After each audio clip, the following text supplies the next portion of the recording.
just want to show a box that I designed, which is a modification of an existing structure that we've all seen. So this is the product. It's a light bulb.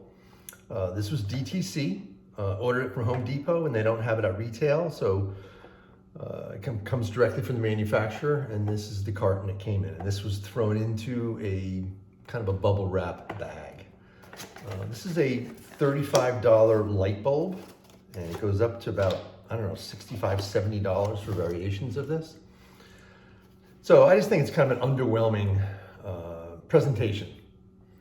It's just, a craft structure. It's got a couple of inserts inside, and it doesn't really do very much.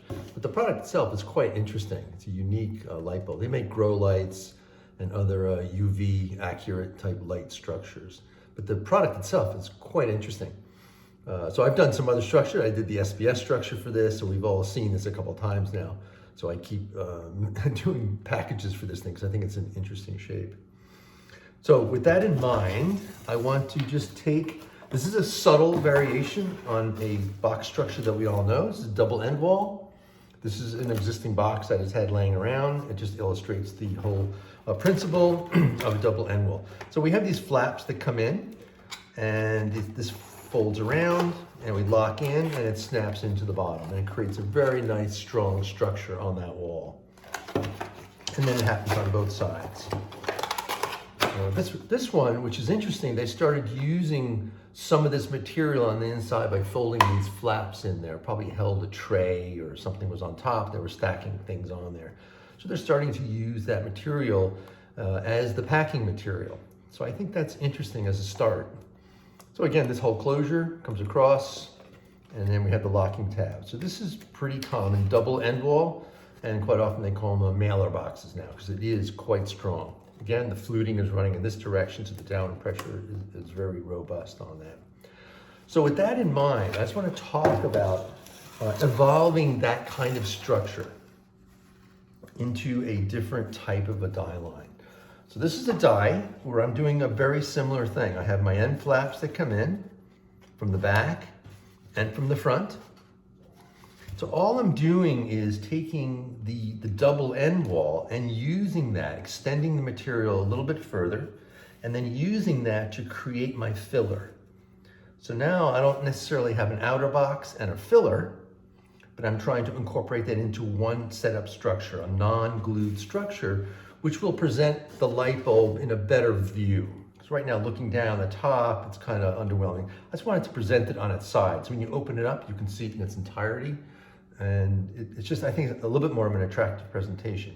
This is quite subtle. This is not over the top, beautiful presentation. It's a subtle variation, but I do think it makes a better presentation. So again, the theme, the unboxing experience combined with the structural integrity of the package is the goal. So let's talk about this. So I am actually taking the double end wall, and I'm going to use that for my filler. So I bring in my two flaps. My single wall comes in. Get the flap out of the way. And then by adding these supports, I can push that right down into the center of the box. So these die cuts are going to accommodate the light bulb. So in the 3D file, I created this outer box. I created these panels on an angle, and then I just differenced them from the light. The light bulb was differenced from the panel, and it gave me that unique cut, which otherwise would be quite difficult to figure out. It would take a little trial and error to do that. But with the 3D program, I was able to do that pretty quickly. So the same logic happens on the other side. We bring in our single wall.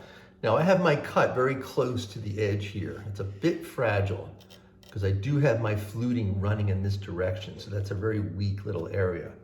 But since I'm triangulating and I'm pushing that down up against this other triangulated piece, it does give it some structure, so it actually works pretty well. I did a variation of this where I added some material here, which isn't bad.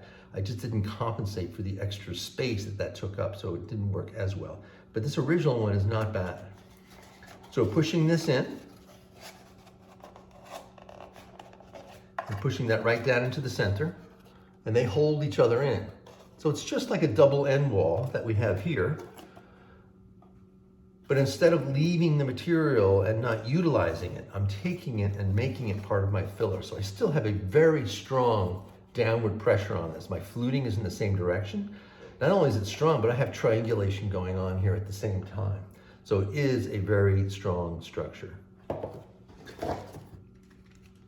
And on top of that, it holds the product very nicely. So now when this is opened, you see the product in its entirety. And we have room for some nice printing on the inside. Versus this, I mean, there is room for printing on the inside, but it's just a little less impressive to see the bulb in its entirety.